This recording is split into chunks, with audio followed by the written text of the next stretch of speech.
I inherited a mess on many fronts, and it's time to go to work.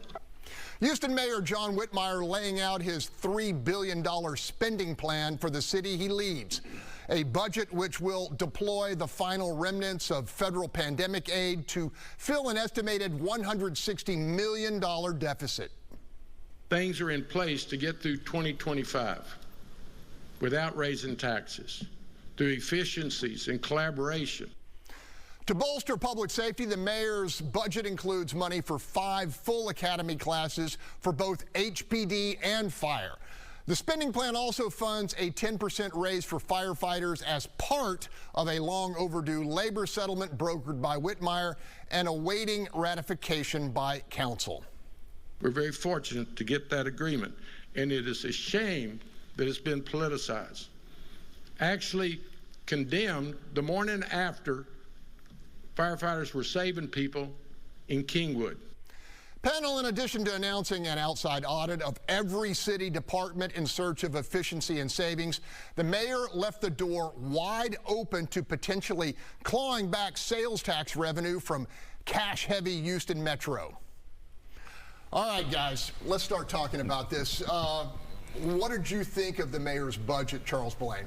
Yeah, I mean, I'm cautiously optimistic. What I'm really excited about is no tax increases, no land sales to cover the gap, and no cost deferral, payment deferrals for things. What I don't like is what we've talked about on this panel time and time again over years, which is using one-time relief aid to close a budget gap. Now, obviously, it was a tough time. He came in having to deal with a gap that had been laid out in advance. But we've all in this city have talked about this over and over and over again, how it is an unsustainable way of building a structurally balanced budget. So it's still not structurally balanced.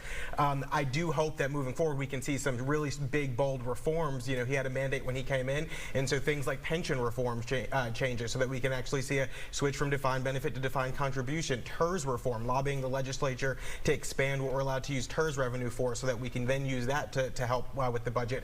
And things like Metro, like you said, clawing back some of that money. So cautiously optimistic. I'm looking forward to seeing how the budget workshops go. Marcus Davis, having worked with you for 8 years, I'm just gonna guess that you're going to adopt the Missouri state motto, show me. You haven't seen enough yet to see whether you're on board with this. Well, you know, I have seen quite a bit. I've seen, it's like playing it over again. Somebody pressed replay.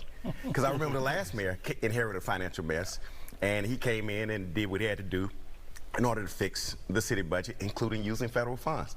And here we are again in the same situation, and the new mayor's doing the exact same thing. So yeah, press replay. Is there a difference, Sue Lovell? Is there a difference here? Yeah, well, the federal funds he has is the federal funds left over from the ARPA funds. So right. Those need to be spent and will be spent. I thought he was very John Whitmire, very pragmatic, looked at where he could cut, you know, using the ARPA funds, the federal funds, to get him to next year where he can really dive into the budget and find out what needs to be cut, you know, what do we need to do. I thought, you know, good for him and good for the citizens. There wasn't any tax increase or garbage fee, which everybody anticipated. So I thought for being there for just, 5 months and inheriting a big mess and a couple of settlements that one he knew, the firefighters, the other, the ruling on the drainage fee. He's been hit pretty hard with things he didn't even anticipate. I think it's a good budget and a good starting point to move forward. Gary Paul, it's one thing to, you know, get under the hood. It's another thing to get into the engine.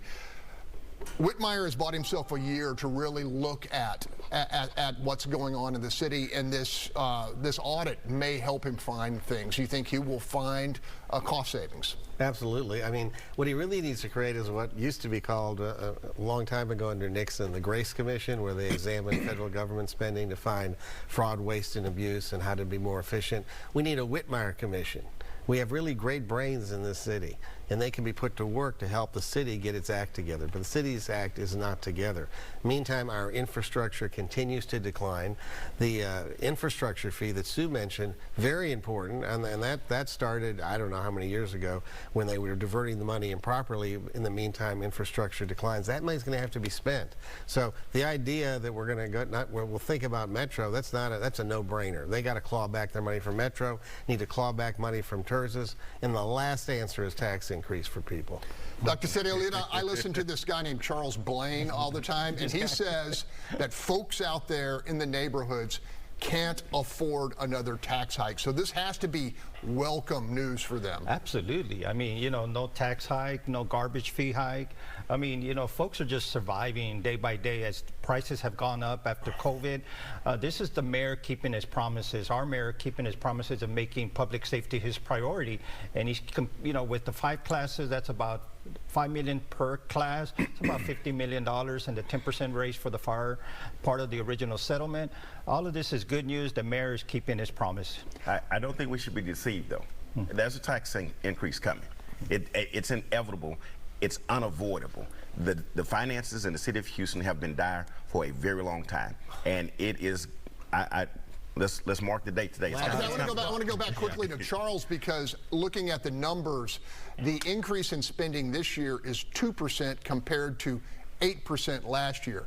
What do you make of that? I mean, that's promising. I mean, a slower rate of increase, I think, is huge. I think the other thing is, since 2015, this budget told us that the taxpayers are saved about $2.2 billion under the property tax cap. So I think it's critical to keep that, to keeping Houston affordable. But I think Marcus makes a good point. I mean, when you read the budget letter, it does say that they're going to be looking at new recurring revenue streams at some point. And so it's not off the table. It's just not in this budget right now. And it's a good strategy to trim the fat from all the departments. That's a good strategy. We'll ride herd on this budget process. Okay, still